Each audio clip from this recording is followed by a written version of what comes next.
When I first reconnected with Ryan, my old friend, I never imagined the truth would come back to haunt me.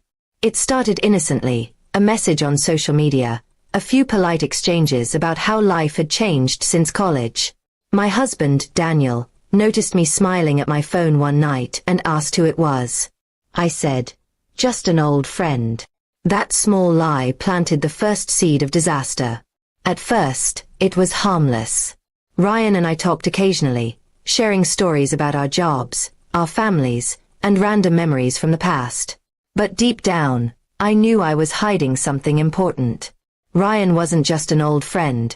He was my ex-boyfriend, someone I had once loved deeply. Our breakup had been painful, and though I had moved on, there was still an emotional trace left behind, a ghost of what once was. As the weeks turned into months, Daniel began noticing how distracted I had become. He would talk about his work or our baby's upcoming arrival, and I would nod without really listening. My phone would buzz, and my eyes would immediately go to it. He never accused me directly, but I could feel his growing suspicion. His silence spoke louder than words. Things started unraveling one afternoon when Daniel came home early from work. I was sitting on the couch, phone in hand, texting Ryan about something trivial. I didn't hear the door open until Daniel's voice broke through. "Who's Ryan?"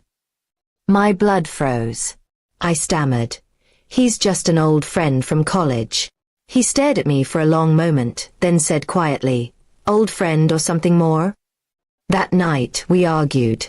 I confessed that Ryan and I had dated years ago but insisted that there was nothing romantic between us now. Daniel's expression was unreadable. He didn't yell, he simply nodded and said, "I see." His calmness frightened me more than any anger could have. The next few days, he barely spoke to me. I thought time would heal it, but something in his eyes had changed. 2 weeks later, Daniel became strangely distant yet overly polite. He started spending long hours outside, claiming he was working on something for the house. I asked what he was doing, but he would smile and say, "You'll see soon." His tone felt wrong, too controlled, too deliberate. I began to feel uneasy.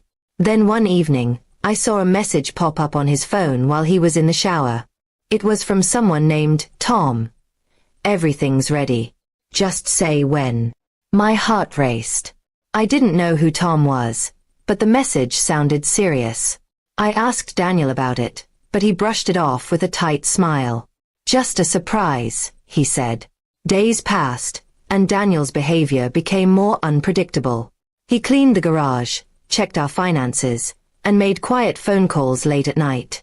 One morning, I noticed he'd packed a small suitcase and placed it near the door. When I asked about it, he said, "It's for later. Don't worry about it." My hands trembled as I tried to act calm. Finally, I couldn't take it anymore. I called Ryan and told him everything. How Daniel knew, how he was acting strange, how I feared he was planning something. Ryan told me to stay calm and offered to talk to Daniel himself, but I refused. I didn't want things to get worse. That night, Daniel came home with an eerie calm. He asked me to sit down. He began by saying he had been thinking a lot about our marriage. "You lied to me," he said softly, "but I also realized something. I wasn't really listening to you either. You've been unhappy, haven't you?" His words caught me off guard. Before I could respond, he placed an envelope on the table.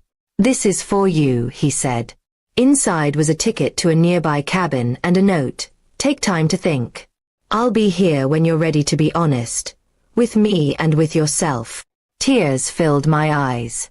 For weeks, I had feared revenge, some cruel act to punish me. But instead, Daniel's revenge was emotional. He made me face what I had done. The deception, the distance, the lack of trust. His calm decision to step back hurt far more than any anger could have. I went to the cabin the next day, as he'd asked. Alone with my thoughts, I realized that my lie wasn't just about hiding an ex. It was about hiding part of myself. My fear of losing control, my insecurity about our relationship, and my weakness in confronting the truth. I wrote Daniel a letter that night, apologizing not only for lying but for underestimating him. When I returned home a week later, Daniel was waiting. He didn't smile, but his eyes were gentler. We talked for hours, about trust, honesty, and how love cannot survive without both. It wasn't an easy conversation, but it was real. Now, as I stand in our nursery, 8 months pregnant, I know the road ahead won't be perfect. But we've started rebuilding. Slowly, painfully, but truthfully. I still regret my lie, but I've learned that sometimes, the real revenge isn't in hurting someone back. It's in showing them what truth feels like after deception, and realizing it's something worth never losing again.